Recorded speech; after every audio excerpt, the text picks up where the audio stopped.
good day, ladies and gentlemen, and welcome. We're here in the Kansas Senate Chamber today, and this is a project of the Kansas Oral History Project, and it's funded in part by a grant from the Kansas Humanities Council. And the purpose of it is to interview legislators and government officials who served from the 1960s through 2000.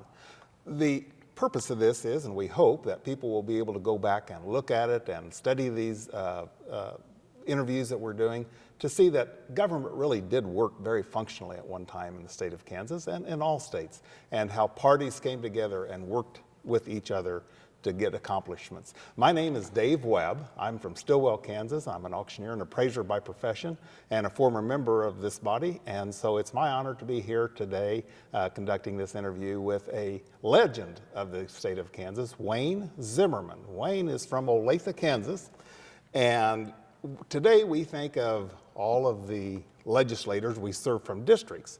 Well, when Wayne was first elected, each county had a representative. And there's 105 counties in the state, and so there was 105 representatives, and then the other 20 were kind of divided up between some of the larger areas. So Wayne is the last surviving member of the people who served when it was one county, one representative. Wayne, we're so happy to have you here today, and we're looking forward to lots of great stories from your memories here at the Capitol building. Well, thank you for asking me. Yes. How long has it been since you've been in the Capitol building?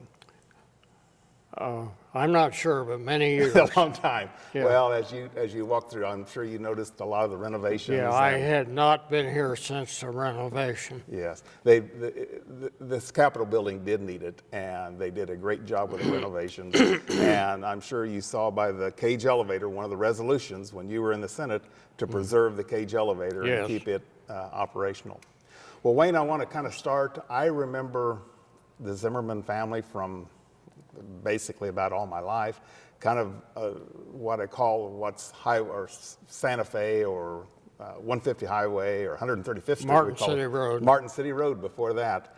There were kind of three farmers in the Olathe area, the Zimmermans, the Hacketts, and the Cochrans.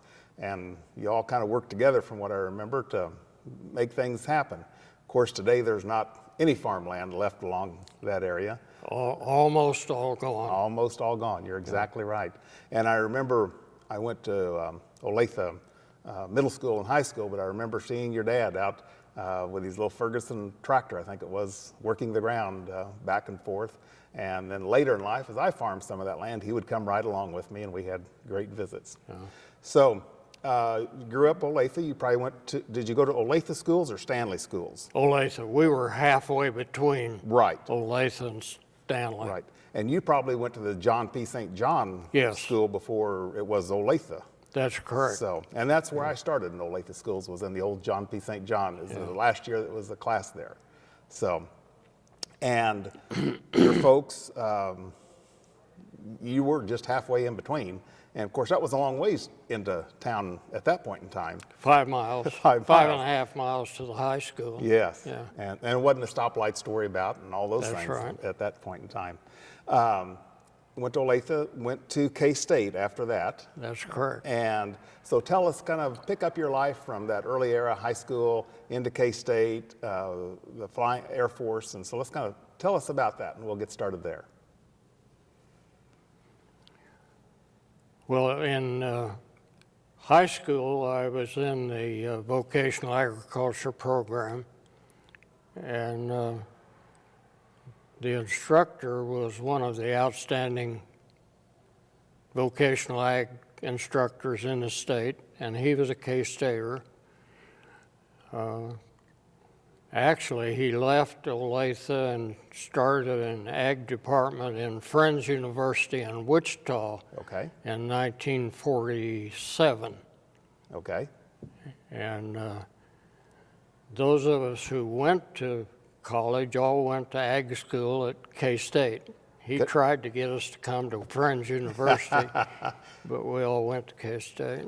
Well, if you're going to be in agriculture in the state of Kansas, you want to go to K-State. Yeah. So.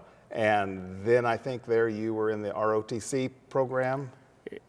At that time, all able-bodied male students at K-State had to take 2 years of military training. Okay. Then the second 2 years was advanced training. And during the Korean War, the logical thing to do was to get in the advanced program. Right. And of course, the military people encouraged us because they said that the military wanted college graduates. Right. So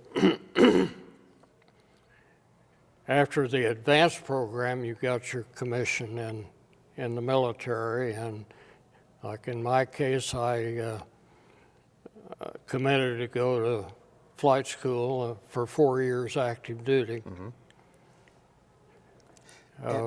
And I think you said you went to flight school in Arizona? In Arizona. Yeah. Yeah, I want to tell you the military requirement at land-grant colleges, I was always told was a federal law, but it was not a federal law, it was a state law.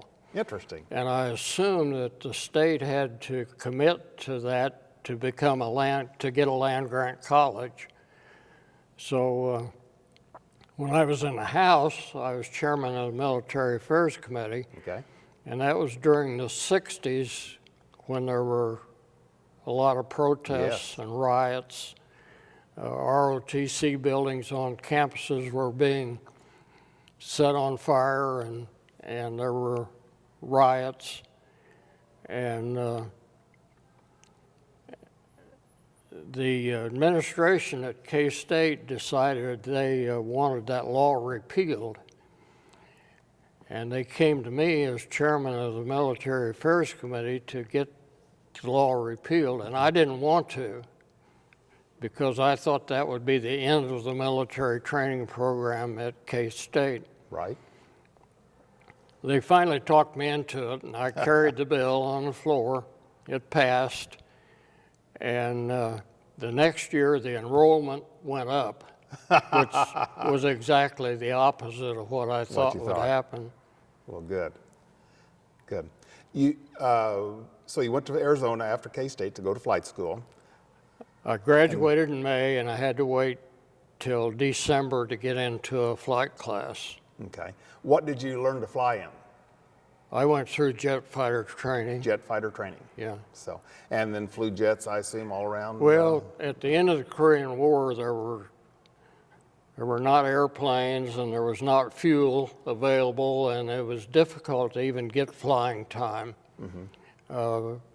You had to fly to get your flight pay. Right. So I flew a lot of different airplanes, mostly as co-pilot. But I was assigned to the 326 Fighter Interceptor Squadron at Richards Gevaur Air Force Base, and was only able to get a jet plane to fly a few times. Right. Because they just weren't available at that time. Right. Well, that's very commendable, and I thank you for your service to the country on that. And your parents didn't fly, did they?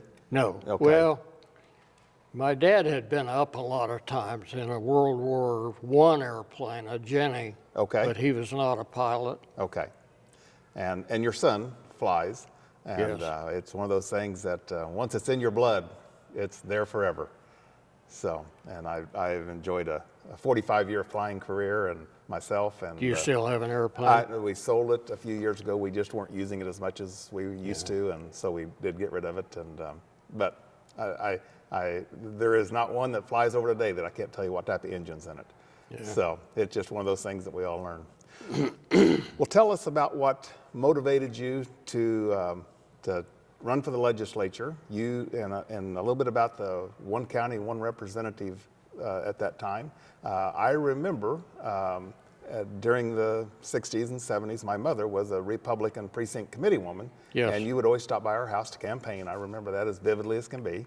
Your mother and my mother were active in Republican women's activities. Yes. Yeah. Yes. So tell us a little bit about what made you get into this world. Well, I don't know for sure, except I can tell you that the first political activity I remember was when my granddad pinned a Landon and Knox campaign button on my bib overalls. and told me to campaign, and I wasn't very old. Well, that's a good memory. My dad was, well, my granddad was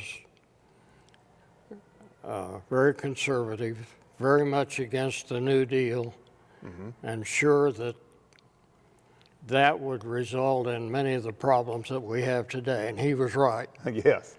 My dad was active locally, like township board, when the township still had some responsibility, and school board, and the election boards, and that type thing, local politics.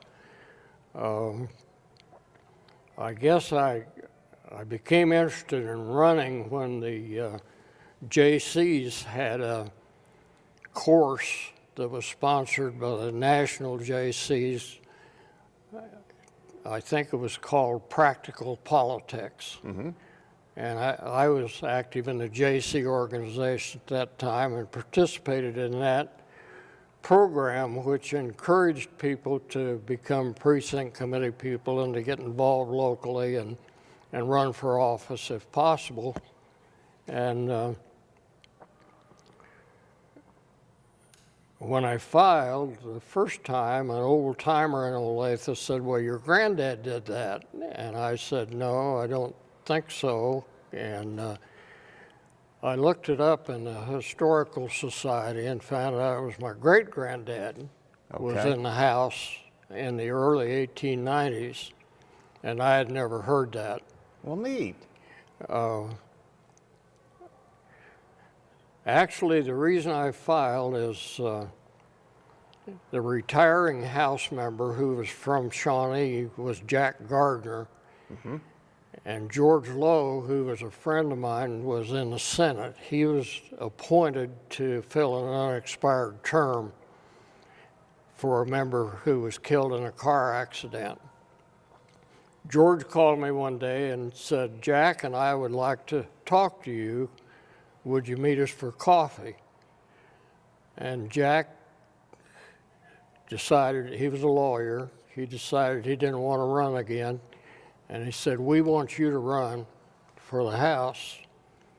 And I had not considered it prior to that time.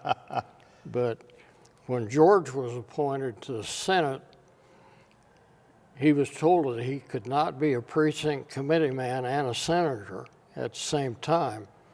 So I was appointed a precinct committee man, and which I later resigned from because I got elected to the House. to the House. And George at that time was running for a full term in the Senate, and he was defeated. He did not get elected. So this would have been 1964? Okay. Yeah. And governor at that point in time was? John Anderson. John Anderson, that's what I was thinking. Olathe, Yes. from Johnson County, was governor, and 64 was his last term, and Bill Avery was elected. Yes. And Bill Avery only served one term. And Correct. at that time, the governor's term was 2 years. Correct. Bob Bennett was the first to serve a four-year term as governor. Correct. And prior to that, during that time, then the lieutenant governor, who ran on their own, was presided over the Senate That's chamber correct. here. Yeah. So, well, so 1964, one county, one representative. Yeah, I've never understood why the federal court said that the state legislature had to be apportioned on a one-man, one-vote basis, but the federal system is one house on area, on state, and the other on population. Right. Yeah. The makeup of the legislature under the old system was somewhat different. Most of the legislators were financially successful, mostly retired farmers. I remember one of the Western Kansas House members said, "The only reason I come is because my wife likes to live in a Jayhawk hotel in the winter." And many of those people, of course, they voted, and I think they voted right most of the time. Yes. But they really didn't participate. Many of them did not participate in floor debates or committee work. Right. So when we went to one man, one vote, that was a major change. Yes. And the legislature then became made up of a lot of college age young people who did not have a family, had no obligations, had never held a job, never paid taxes. So the makeup was much different. Right. And our videographer today, Dave Heineman, does that comment probably ring home to you that one of those young people who came in the late 60s after the change of that? So and you were here when, Dave, you had moved to the Senate by the time Dave was in the House, if I recall. I thought that the old system was not bad. The makeup Right. was different and maybe didn't represent the population in the state the way the one man, one vote Right. does. But I don't think it was all bad. There you go. I don't think we'd ever get to go back to that, though. I think No. they have some fierce redistricting battles today. A lot of them end up in the courts, but that's the world we live in today. So tell us some about The reapportionment in '66 was a real big battle. Oh my. That was the first apportionment on the one man, one vote basis. And in some of those rural counties, all of a sudden, there might have been 2 or 3 counties together. 6. 6 counties, and sometimes today, it's not uncommon to find a dozen counties together in western Kansas. But yeah, you think, here's 6 counties that had 6 representatives, and we're going to have 1. Yeah. That would have been a lot of discussion during that time. A lot of change. Probably not a lot of friendly discussion of some of that. You mentioned the Jayhawk Hotel. That was the hangout of choice during that era, wasn't it? At that time, that was Yes. more or less the headquarters Yes. of activity. Yes. Yeah. Tell us about some of your legislative accomplishments in the House, some things you remember that stand out in your mind from the House. Well, probably not anything very important, but I remember school funding, education funding was a big item. Yes. And the teachers organization, then the KSTA, before the NEA, was becoming more powerful. And one day, I was walking in the Capitol after lunch with Bill Avery, Governor Avery, and he said, I want you to be on the joint House-Senate School Finance Committee. I was on the House Education Committee. Right. Said, I want you to be on the joint committee to develop the new foundation finance plan. And I said, Governor, if you want me to do that, I will. But I take this to mean you think I'm expendable. Because I think whatever we adopt, we're Republicans, the KSTA is Democrat, whatever we adopt, they're not going to like, and we're probably not going to get reelected. Well, he didn't get reelected. I did. Yeah. That's one of the things I remember from the House. I know you walked over to the House and looked at that chamber before you came over here today. And your granddaughter was telling me about one time when you were presiding over the House, you worked 40 bills and 40-some bills in an evening 40-some bills in an evening session. Yeah. Did that evening session kind of drag into midnight, or did you get it done before then? I don't remember the time, but it was late. Yes. Well, and I'm not sure that many times they can work 40 bills today in a day. So that would have been a great thing to remember at that end, just especially preside over it.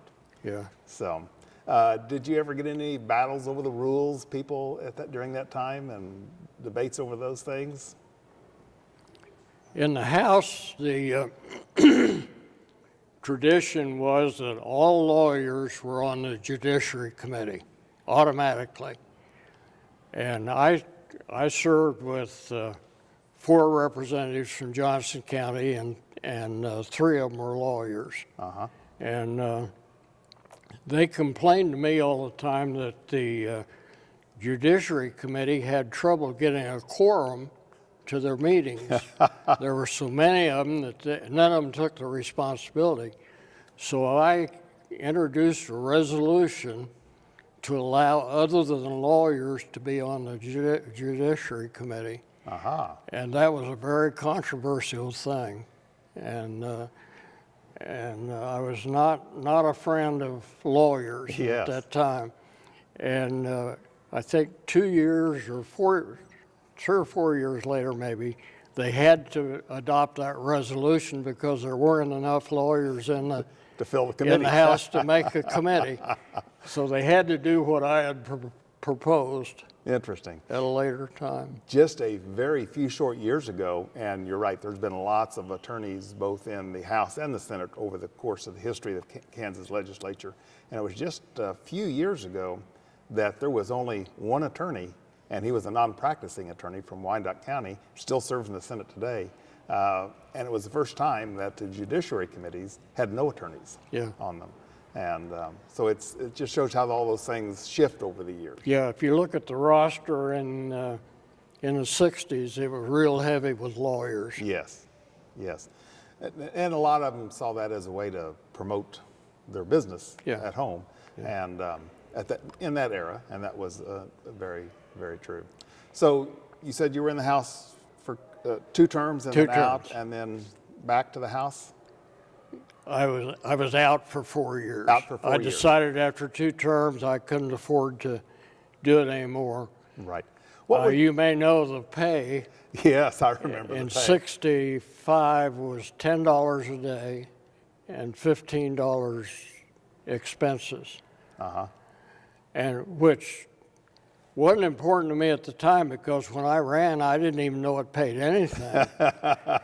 That isn't why I ran. Right. And but after 2 terms, I thought I needed to try to make a living. Right. Well, and I remember when I came, it was $27 a day, and by the time I left, it had gone to 35, and we just thought that was a huge raise. And it is a huge financial sacrifice, especially trying to raise a family, be employed, be successful at home. It is a huge financial sacrifice at that time that most people don't, understand, but it truly was. So your business was insurance and banking mostly in your professional career, that's correct? Was originally Patrons Bank, which became Bank 4, which became somebody else and somebody else. But the Patrons Bank was a staple of Olathe and Johnson County for many, many years. It was the only bank in the state ever organized under the cooperative laws, and the law was later repealed. Interesting. I was unaware of that. Patrons Cooperative Bank. Yes. And the patron's name comes from the patrons of husbandry, Okay. the Grange. Okay. I'm very familiar with the Grange organization, but I did not understand that's where that was. And was Sam Perkins there when you were there? Sam was there. Yes. So, he was an institution there at the bank for many, many years. So My great-grandfather was the first president of that bank interesting. when it was organized as a co-op. Interesting. Does your family still by chance have any of the original stock certificates that they're Not that I'm aware of. Yeah, they would have been beautifully engraved, I'm sure, during that time.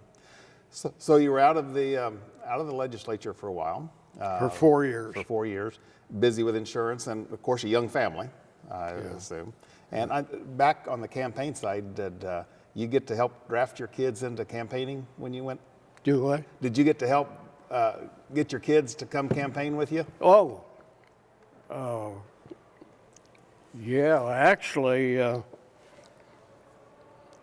my daughter attended some of the campaign gatherings, and afterwards everyone said she's the one who should be running, not you. Well, I think that's probably accurate for most of us in that era. When you left the House, was it Art Gabriel that took your seat? Yes. Okay, from DeSoto. Yeah. Yeah, Art was a longtime friend and a great, Yeah. great American, and and he was also in the banking industry, That's right. He's president of DeSoto Bank. DeSoto State Yeah. Bank. Yeah. And I've kept in touch with some of his family over the years, and they've been to auctions, and but I remember he was a great. Yeah, his son was Arlen. Arlen, yes, Yeah. yes, and they've since sold that bank, and Yeah. like lots of banks have. So he came back to the Senate, decided to run for the Senate, and again I remember you coming to our house and campaigning for that, and have Zimmerman signs on our driveway. So, and ironically, both of our back at that time, of course, you served the entire county as a representative, but then the Senate was districts by that point in time. That's correct. Some of our districts were very similar at that point in time. So what made you want to come back? I don't remember for sure. It appeared there was an opening, and I was still trying to be involved in the process, even though I was away for 4 years. And I went to the president of the bank and said, I'm thinking about running. What do you think about that? And he encouraged me to do it. So I was interested in what was going on here, and Right. and was happy to have the opportunity to come back. Yeah. You know, and when you said you visited with the president of the bank, and I truly remember in that era of legislative service, lots of people from the banking industry. I remember there was a gentleman that worked on the line at General Motors, and their companies would give them time off to do that. That would be unheard of today. And they saw it as a benefit to their businesses, but it was also a civic responsibility that we need to do this for our community. And those things are just gone today. If you were an educator or worked at a bank and came in and said, I want to take 4 months off, and I still want to keep my job. Yeah. You know what the answer is. Yeah, I still worked at the bank too. Right. I went there whenever I was not occupied here. I spent my time in the bank. Right. And in the banking, loan officer, I assume, and Pardon? you was a loan officer Yes. during that time, and Yeah. had customers and kept them all, Yeah. kept all their, Much of it in the ag area. right. Agriculture at that time was still pretty big in Johnson County. Yes, yes. No, it was. It was a very, very thriving industry, and the lenders were very active in it, and it was. You're exactly right. It was a very lucrative business base for the bank, and you had people who had a great work ethic, who would come back and pay what they could if they couldn't pay the whole time. And I'm sure you've had some of those you've had to deal with over the years too. Yeah. Well, when you came back to this seat, I think you said your seat, the configuration was different then, and your Yes. seat was just over on that side of the Right aisle. over here, yeah. Right. And so tell us about coming back to the Senate after being gone for a few years and coming back, and who was president of the Senate then? Bob Bennett.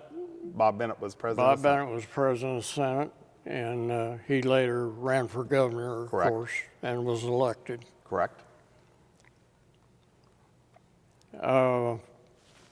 Had a pretty big committee load in the Senate.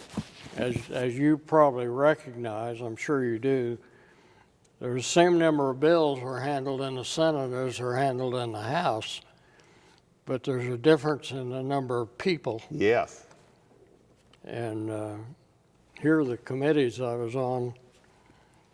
Okay, his committee assignments, he was as chairman of the commercial and financial institutions, which have obviously been the banking Banking and industry. insurance, savings and loan. He was on agriculture and livestock, ways and means. They always say that's kind of like doing your taxes every day, being on the Ways and Means Committee. Yeah, I think they call it Budget Committee now. Yes.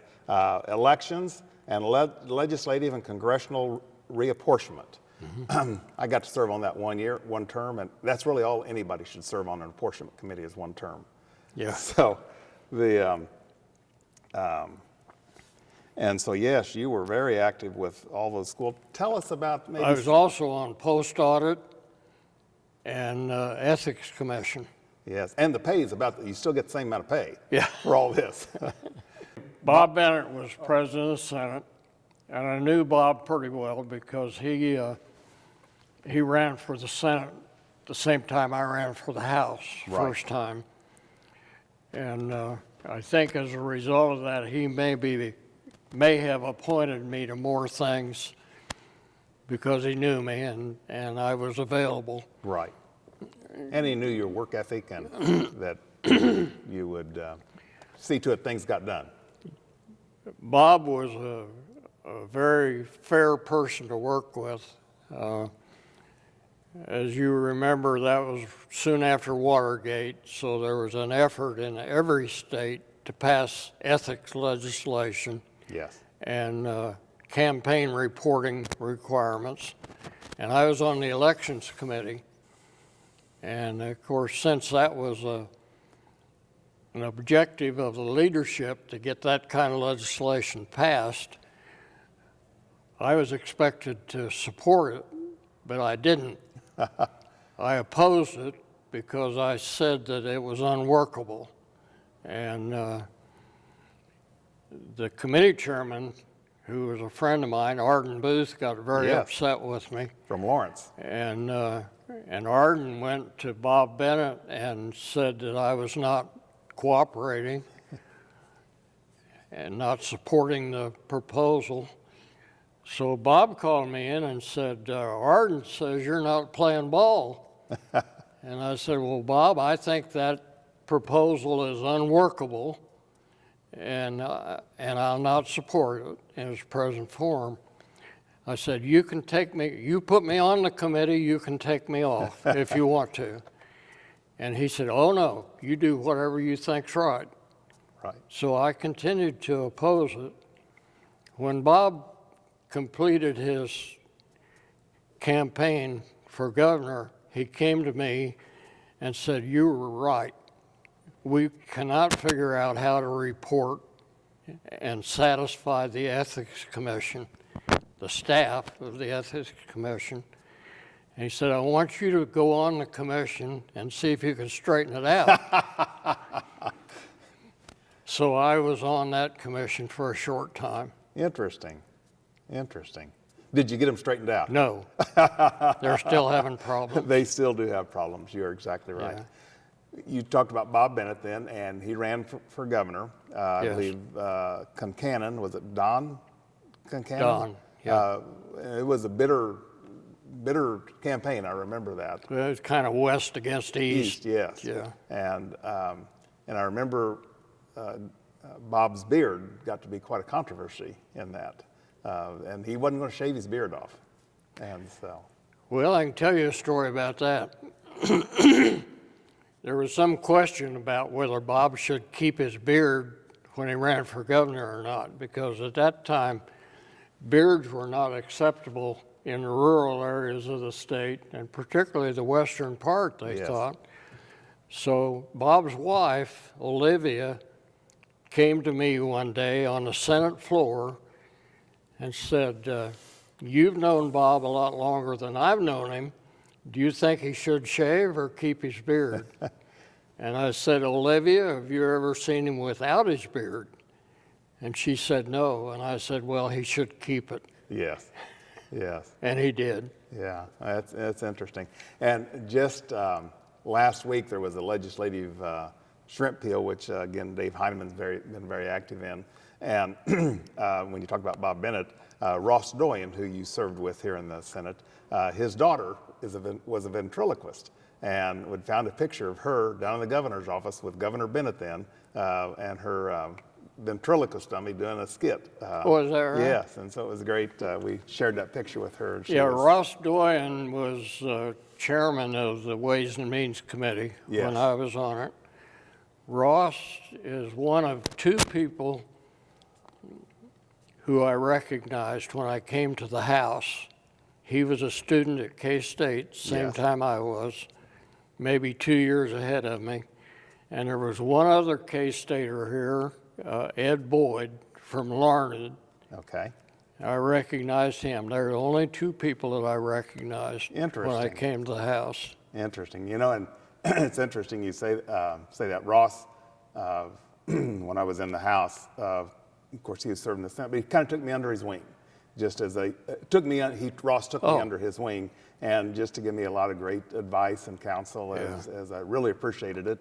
And then, of course, got the honor of serving with him here in the Senate. Ironically, we became lifelong friends, and there was not a week that went by that we didn't visit. Is that right? Or I wouldn't fly out to Concordia and see him, or meet him in Salina for lunch or something like that. So and I still visit with his daughter yet to this day. So it was just one of those great relationships that formed right here in this building. So, and just one of those great Americans. So, outside of the elections reform and you being right that it wouldn't work, then got to be on the staff there. Any other significant legislation while you were in the Senate? Well, as you indicated, being on Ways and Means was really a full-time job. Yes. So all the budget matters came through there, and that took a lot of time. I was on the Ag Committee. There wasn't any significant legislation that I recall during that time.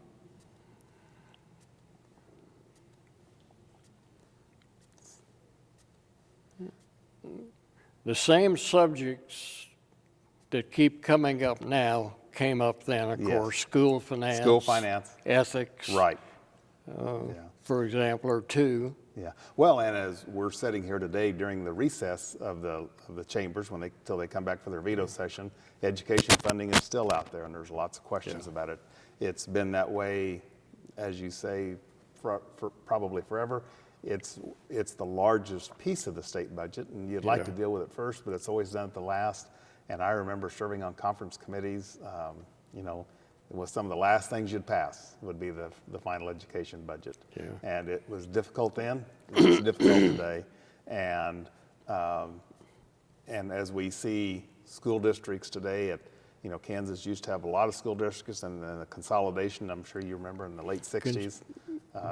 In the early 60s. Or yes. Consolidation took place probably 61 or 63, I can't remember. Started in the early 60s, yes. Yeah. And then we ended up with 305 school districts. Today, that number has gone down to the low 200 or to the upper 200s numbers. And it's a difficult situation when you look in rural America. How do we keep education alive in small communities and keep a quality education alive? And so it's very difficult under the one man, one vote rule. Obviously, there's more people that represent the urban areas than the rural areas, so it is very difficult. So, well, Wayne, as I have thoroughly enjoyed this time here, and when you walked into the Capitol today, what were some of your thoughts? Well, I enjoyed my time here. I didn't like to campaign, but I did enjoy being here. Things have changed a lot since then. You may remember that for many years, the legislature only met once every 2 years. Yes. And then I think it was during John Anderson's time, I can't remember the dates for sure, but they started having a budget session on the off-numbered year, a regular session on the even year, and a budget session of 30 days on the off year, and that system was still in existence when I came here.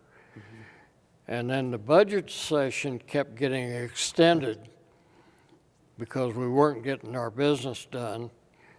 So then it became a regular session eventually every year like it is now. Right. So, and when you served in the House, your office was your desk. In the House, we only had our desk, no offices, no telephones. There was a post office in the House, right outside the door. there was a secretarial pool, Yes. but if you didn't have seniority, you didn't get anything done in the pool. And I can't remember that I was ever able to use the pool when I was a freshman. Uh-huh. And I didn't have an office until I came to the Senate. Right. Right. Then I had an office. Yeah. So if you wanted a letter written, you wrote it. That's right. Yeah, and I didn't write very many. Well, as we've discussed, you have seen more change than probably anybody that we've interviewed in this entire process, starting from the way that it used to be, and then after the court decision where we have districts today. And we're just so delighted that you were able to come here today and share some of your thoughts and your memories of this building. And again, as I said earlier, I remember you coming to our house and campaigning, and that was always a big deal. And it's funny how those little things stick I in your remember life. your mother. Yes. She yes. was active. Yes, very, very active, and as her parents were. Her father served in the Missouri House and as a county commissioner and as sheriff. So she grew up going to campaign events all of her life. And so that's just one of those memories that gets embedded in you and you remember. Well, Wayne, I first want to thank you for your service to the country, the United States Air Force. I appreciate that immensely.